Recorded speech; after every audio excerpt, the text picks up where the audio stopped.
अस्सलाम वालेकुम स्टूडेंट्स हम second year mathematics unit number third कर रहे हैं और यूनिट नंबर थर्ड की एक्सरसाइज 3.2 का क्वेश्चन नंबर 1 हमने स्टार्ट किया हुआ है। क्वेश्चन नंबर 1 के जो है ना पार्ट नंबर 1 से 5 तक हमने प्रीवियस लेक्चर में डिस्कस किए थे। आज हम क्वेश्चन नंबर 1 का पार्ट नंबर 6 से लेकर 11 तक जो रिमेनिंग पार्ट्स हैं वो डिस्कस करेंगे। हमारा जो फर्स्ट पार्ट है क्वेश्चन नंबर 1 के लिए आज का जो लेक्चर है इसमें फर्स्ट पार्ट है integral into square root of X minus 1 over square root of X whole square. Student यहाँ पे जब इसको हम सॉल्व आउट करेंगे तो हमें पहले फार्मूला चाहिए। आप यहाँ पे a minus B whole square का फार्मूला यूज़ करेंगे जो बराबर आ जाएगा a square minus plus B square minus 2ab। आप ये वाला फार्मूला यहाँ पे यूज़ करेंगे। अब ये वाली जो टर्म है यहाँ पे a के तौर पर रिप्रेजेंट करेगी, यहाँ पे ये b के तौर पे आ जाएगी। तो आप यहाँ पे स्क्वायर रूट x का स्क्वायर लेंगे, उसके बाद 1 ओवर स्क्वायर रूट x का होल स्क्वायर लेंगे और minus 2 into square root x और 1 ओवर x। तो ये और ये टर्म कैंसिल हो जाएंगी। यहाँ पे स्क्वायर रूट x और जो स्क्वायर रूट x का स्क्वायर रूट होगा वो और स्क्वायर कैंसिल हो जाएंगे और यहाँ पे भी 1 का स्क्वायर 1 आ जाएगा और रूट के ऊपर स्क्वायर कैंसिल होगा तो x plus 1 over x minus 2 आ जाएगा। अब हमने इसको इंटीग्रेट करना है तो आप तीनों फंक्शंस की अलग अलग इंटीग्रेशन यहाँ पे लिखेंगे और साथ dx के तौर पर इसको लिख लेंगे। यहाँ पे तो आपके पास फंक्शन पावर में है क्योंकि x की पावर 1 है, तो इसका मतलब है कि यहाँ पे पावर रूल लगेगा और एक पावर इंक्रीज़ होगी जो 2 बन जाएगी और वही 2 हम डिवाइड कर देंगे। यहाँ पे जो रूल लगेगा वो ये था कि अगर आपके पास ये वाला रूल लगेगा कि अगर आपके पास नीचे फंक्शन है डिनोमिनेटर में और न्यूमरेटर में उस फंक्शन का डेरिवेटिव है तो जो आपके पास इंटीग्रेशन बनेगी वो लॉग ऑफ दैट फंक्शन बन जाएगी, उस फंक्शन का लॉग बन जाएगी। अब यहाँ पे आप देख सकते हैं कि नीचे फंक्शन जो है वो x है और x का डेरिवेटिव 1 होता है, इसलिए ये ऊपर मौजूद है तो हम इसको लॉग ऑफ x लिखेंगे और माइनस यहाँ पर 1 की इंटीग्रेशन x होगी और प्लस c। इस तरीके से आपके क्वेश्चन नंबर 1 का जो आज के लेक्चर का फर्स्ट पार्ट है वो क्लियर हो जाएगा। अब हम नेक्स्ट पार्ट की तरफ मूव करते हैं। स्टूडेंट क्वेश्चन नंबर 1 का पार्ट नंबर 7 है integral into 3x plus 2 over square root x dx। तो इसमें आपने ये काम करना है कि इस स्क्वायर रूट x को इन दोनों टर्म्स के साथ अलग अलग से इस तरह डिवाइड करना है और जब इनको अलग अलग आप डिवाइड करेंगे तो यहाँ पे ये जो फॉर्म है इसको जैसे ये 3x over square root x है तो इसको आप सिंप्लीफाई करने के लिए लिख लें 3 स्क्वायर रूट एक्स का होल स्क्वायर। इस x को लिख लें क्योंकि होल स्क्वायर इसलिए लिखा है कि ये रूट और स्क्वायर रूट कट जाएंगे तो x ही वापस बचता है और divided by square root x। तो यहाँ से एक x स्क्वायर रूट कैंसिल होगा तो 3 स्क्वायर रूट x आपके पास आ जाएगा जो यहाँ पर ऑलरेडी लिखा गया है। उसके बाद ये जो x स्क्वायर रूट x है ये इसको न्यूमरेटर में आप ऊपर ले जाएंगे तो यहाँ इसकी पावर 1/2 होगी, ऊपर जाके -1/2 हो जाएगी।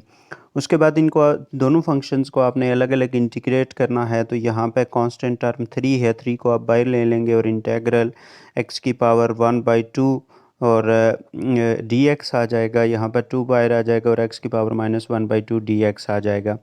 उसके बाद इन दोनों में आप देख सकते हैं कि ये फंक्शन x है तो साथ इसका डेरिवेटिव 1 आ रहा है, ये भी फंक्शन x है तो साथ इसका डेरिवेटिव 1 आ रहा है। तो इन दोनों में पावर रूल यूज़ करेंगे।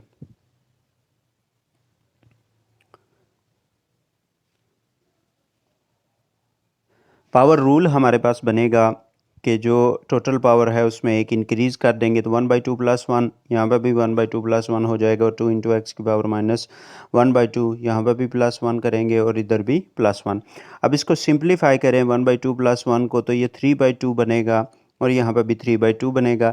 ये जो मैंने स्टेप यहाँ पे लिखा है आप इसको शॉर्ट करके ये वाला स्टेप आप डायरेक्टली लिख सकते हैं। यहाँ पे ये 3 कैंसिल हो जाएगा और 2x की पावर 3/2 आ जाएगा और यहाँ पे ये 2 और 2 मल्टीप्लाई होकर 4 आ जाएंगे क्योंकि ये 1/2 है।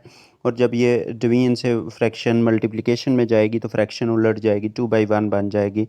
तो ये 4 और स्क्वायर रूट एक्स 1/2 लिखने के बजाय आप इसको स्क्वायर रूट एक्स लिख सकते हैं। इस तरीके से आपके क्वेश्चन नंबर 1 का नेक्स्ट जो पार्ट नंबर 7 है ये सॉल्व होगा। अब नेक्स्ट पार्ट की तरफ मूव करेंगे। स्टूडेंट पार्ट नंबर 8 है क्वेश्चन नंबर 1 का। Integral into square root of y into Y plus 1 divided by y। अब यहाँ पे इस स्क्वायर रूट y जो है इसको इन दोनों टर्म्स से मल्टीप्लाई किया है तो यहाँ पे स्क्वायर रूट y और डॉट y बन जाएगा और प्लस स्क्वायर रूट y जब 1 से मल्टीप्लाई होगा। अब इन दोनों टर्म्स को इसको और इस टर्म को आप अलग अलग से डिवाइड करेंगे तो जब यहाँ पे डिवाइड करेंगे तो y कैंसिल होकर स्क्वायर रूट y बनेगा। और यहाँ पे जब आप इसको सिंप्लीफाई करेंगे तो यहाँ पे आपके पास सिमिलरली यहाँ पे स्क्वायर रूट y अवर y है तो आप इसको इस तरह से लिख सकते हैं कि स्क्वायर रूट y अवर यहाँ पे अगर इसके ऊपर आप स्क्वायर रूट y का होल स्क्वायर ले लेते हैं तो यहाँ से एक स्क्वायर रूट कैंसिल हो जाएगा तो 1 ओवर स्क्वायर रूट y बन जाएगा। अब 1 ओवर स्क्वायर रूट y बनेगा। उसके बाद हम नेक्स्ट स्टेप ये करेंगे कि ये जो आपके पास यहाँ पे ये स्क्वायर रूट y है इसको आप y की पावर 1/2 लिख सकते हैं और यहाँ पे y की पावर -1/2 क्योंकि न्यूमरेटर्स में जाएगा तो इसकी पावर चेंज हो जाएगी। अब यहाँ पे पावर रूल इसमें यूज़ करेंगे। जब पावर रूल यूज़ करेंगे तो एक पावर इंक्रीज़ करनी पड़ेगी तो 1/2 में जब हम पावर इंक्रीज़ करते हैं तो 3/2 बनता है और यहाँ पे -1/2 में एक पावर इंक्रीज़ करेंगे तो 1/2 बनेगा। उसके बाद जब हम इनकी पावर्स को सम अप कर लेंगे तो ये पावर डिवीजन से मल्टीप्लिकेशन में जाएंगी तो उलट जाएंगी, 3/2 के बजाय 2/3 आ जाएंगी और यहाँ पे 1/2 के बजाय 2/1 आ जाएगी। इसके ऊपर स्क्वायर रूट आ रहा है तो आप इसको 1/2 लिखने के बजाय स्क्वायर रूट लिख सकते हैं। स्टूडेंट अब क्वेश्चन नंबर 1 का पार्ट नंबर 9 है। Square root theta -1 whole square over square root theta. तो यहाँ पे हम इसमें फार्मूला लगाएंगे और इसको एक्सपेंड करेंगे जिसमें ये सिचुएशन बनेगी कि theta whole square +1 whole square -2 into square root theta into 1। अब यहाँ पे ये और ये कैंसिल हो जाएंगी तो आपके पास थीटा बच जाएगा और +1 आ जाएगा और माइनस ये इन दोनों टर्म्स को मल्टीप्लाई करेंगे तो -2 theta divided by theta. Square root theta को इन दोनों टर्म्स के साथ अलग अलग से आप डिवाइड करेंगे तो सिमिलरली ये जो स्क्वायर थीटा है इसको आप इस तरीके से लिख के सिंप्लीफाई कर सकते हैं। यहाँ पे एक स्टेप शॉर्ट किया गया है ताकि थोड़ा सा क्वेश्चन शॉर्ट हो सके। तो इसको हम थीटा लिखेंगे। यहाँ पे ये 1 से जब डिवाइड होगा तो 1/थीटा बनेगा और -2 थीटा स्क्वायर रूट थीटा और स्क्वायर रूट थीटा ये कैंसिल हो जाएंगे तो -2 बचेगा। उसके बाद आप इसमें जो है ना इसकी अलग अलग इंटीग्रेशन करेंगे। ये अलग अलग इंटीग्रेशन इन तीनों फंक्शंस की लिखेंगे। जो स्क्वायर रूट में है उसको आप पावर में 1/2 में लिखेंगे और अलग अलग इंटीग्रेशन करेंगे और इसमें पावर रूल यूज़ करेंगे।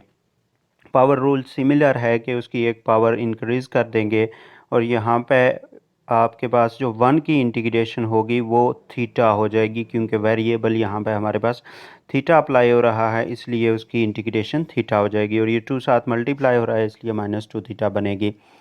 उसके बाद नेक्स्ट जब आपके पास यहाँ पे इसकी पावर 3/2 बनती है, यहाँ पे 3/2 बनता है, यहाँ पे 1/2 बनता है तो इनकी फ्रैक्शंस को मैंने डायरेक्टली यहाँ पे उलट दिया है कि ताकि आपके पास इसका सॉल्यूशन डायरेक्टली आ सके। आप यहाँ पे देख सकते हैं कि ये 2/3 और 2 स्क्वायर रूट में लिख लिया है क्योंकि इसको सिंप्लीफाई करने के बजाय इसका डायरेक्ट सॉल्यूशन लिख लिया है।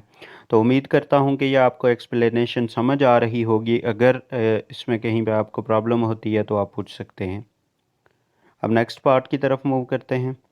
स्टूडेंट क्वेश्चन नंबर 1 का पार्ट नंबर 10 है, बिल्कुल सिमिलर है क्वेश्चन नंबर 1 के पार्ट नंबर 9 से। इसमें भी यहाँ पे 1 - square root X whole square दिया हुआ है और divided by square root X है।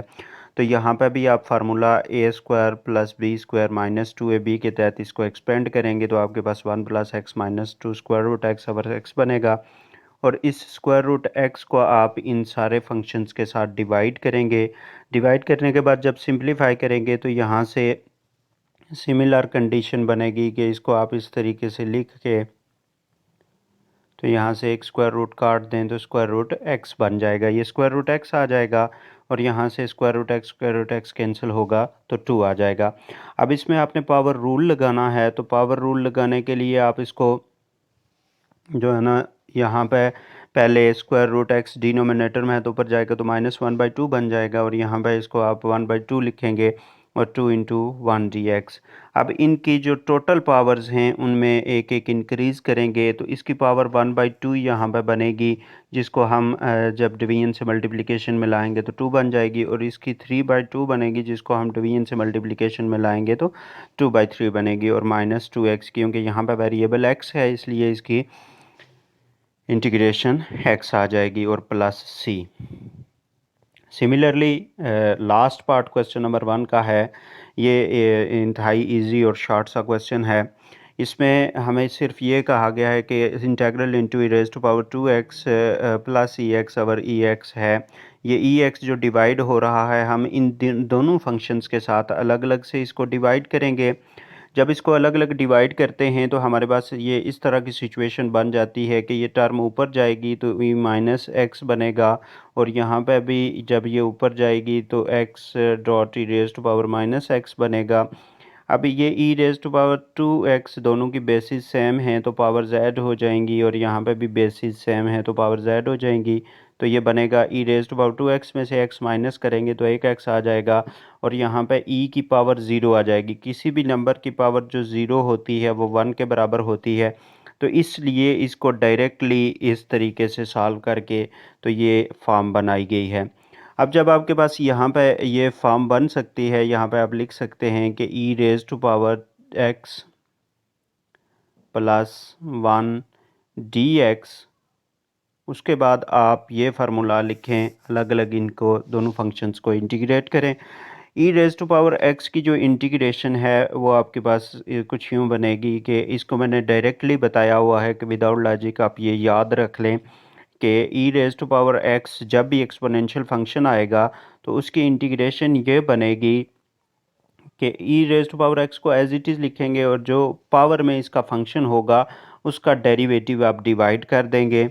तो आपने यही टेक्निक याद रखनी है। जैसे अगर आपके पास e⁻2x हो तो उसकी अगर आप जो है ना इंटीग्रेशन करते हैं तो e⁻2x एज इट इज़ रहेगा और 2x का डेरिवेटिव 2 बनेगा तो आप डिनोमिनेटर में उसको डिवाइड कर लेंगे। तो इस तरीके से आपने क्वेश्चन नंबर 1 के सारे पार्ट्स को सॉल्व करना है।